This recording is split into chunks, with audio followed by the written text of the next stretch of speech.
मामू। हाँ बेटा मिनाल, कोई काम है? मामू आप इस तरह घर से नाराज होकर तो मत जाएं। मैं नाराज होकर नहीं जा रहा बेटा।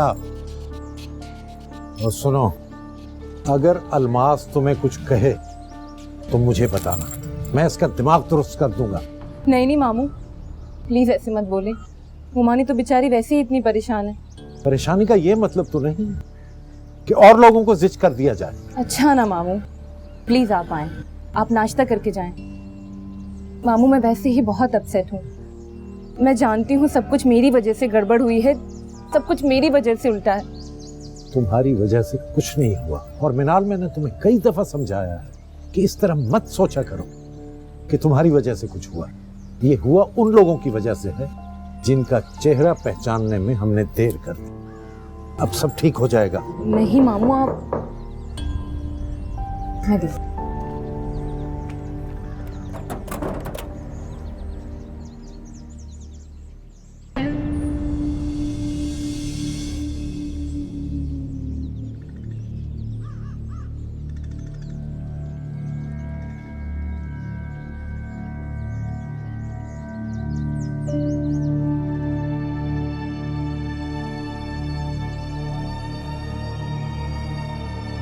जमाल अंकल से मिलने आया।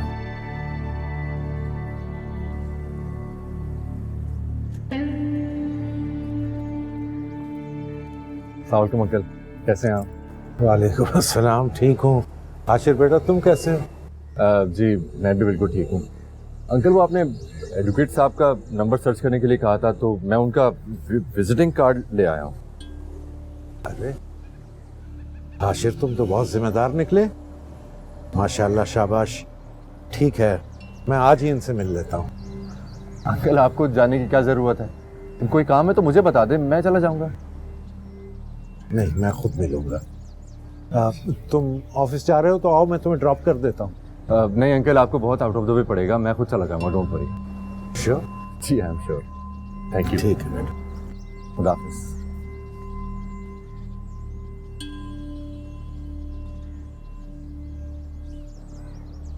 रहने दो, मैं खुद कर लूंगी।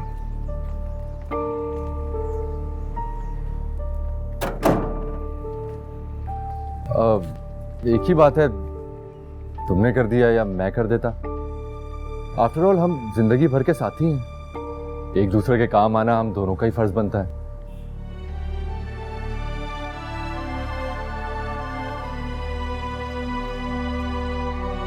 तुम नाराज हो मुझसे? मैं तुमसे बात करना चाहता था, लेकिन उस वक्त तुम सब लोग इतनी ज्यादा टेंशन में थे कि मुझे समझ में ही नहीं आया मैं क्या करूं। और सच बात तो यह है कि तुम्हें ही परेशानी से निकालने के लिए मैंने उष्णा से वो निकाह वाली बात की थी। अस्सलाम वालेकुम। वालेकुम सलाम। नाश्ता करोगे ना? नहीं, जूस अगर है तो दे दो। हाँ, मैं लाती हूँ।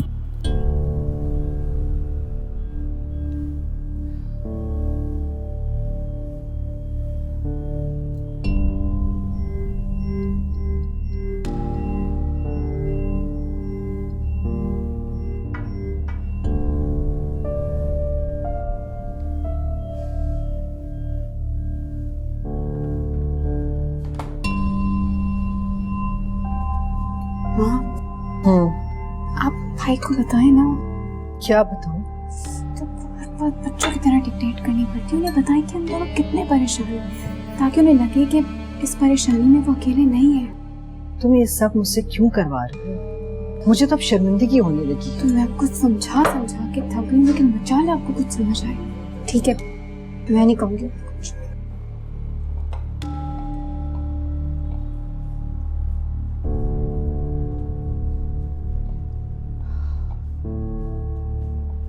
फारिस, बेटा जूस लो।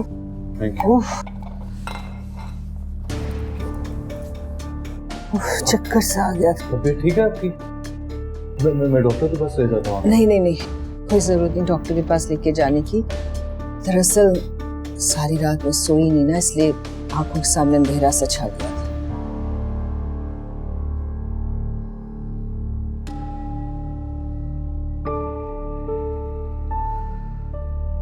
अच्छा बेटा, तुम तैयार क्यों बैठे हो?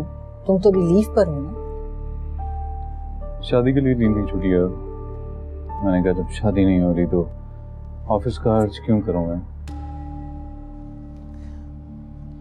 अच्छा बेटा, जो कुछ भी हुआ ना, मैं उसके लिए बहुत शर्मिंदा हूँ। बहुत दुख है मुझे। रात भर में एक पल के लिए भी नहीं सो सकी। माँ ठीक कह रही है, मुझे भी रात भर नींद नहीं आई। भाई, मैं बहुत शर्मिंदा हूँ। तुम्हें शर्मिंदा होने की क्या जरूरत? शर्मिंदा तो जमाल मामू को होना चाहिए, जिन्हें किसी की इज्जत का कोई ख्याल ही नहीं। बेटा, ऐसा तो मत कहो। वो सिर्फ तुम्हारे ससुर नहीं, तुम्हारे मामू भी तो हैं। जिस घर से हमें बेइज्जती करके निकाला गया होगा ना, उन लोगों से मैं कोई रिश्ता नहीं रखना चाहता।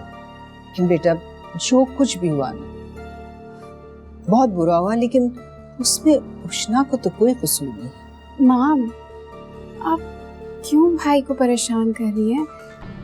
जब वो खुद रिश्ता खत्म करना चाह रहे हैं तो जबरदस्ती करने की क्या जरूरत है?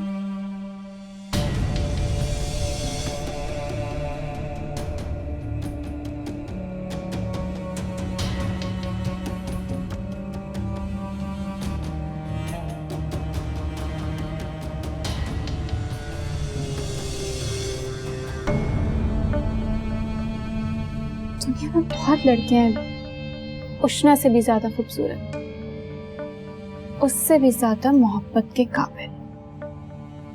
आप देखना, मैं अपने भाई के लिए उष्णा से अच्छी लड़की ढूंढूंगी। उसको तुम्हारी बात बुरी लगी। बुरी लगी होती तो कह देते। आप लिखवा ले माँ, चंद दिनों में भाई आपके पास आएंगे, अपने लिए लड़की तलाश करने की बात करें। जो कुछ भी है, उसका चेहरा बिल्कुल उतरा हुआ था। मैंने कभी भी फारिस को इस तरह से नहीं देखा। अब मोहब्बत का बुखार उतरने में तो कुछ दिन लगते हैं ना माँ। आप देखना, सब कुछ ठीक हो जाए।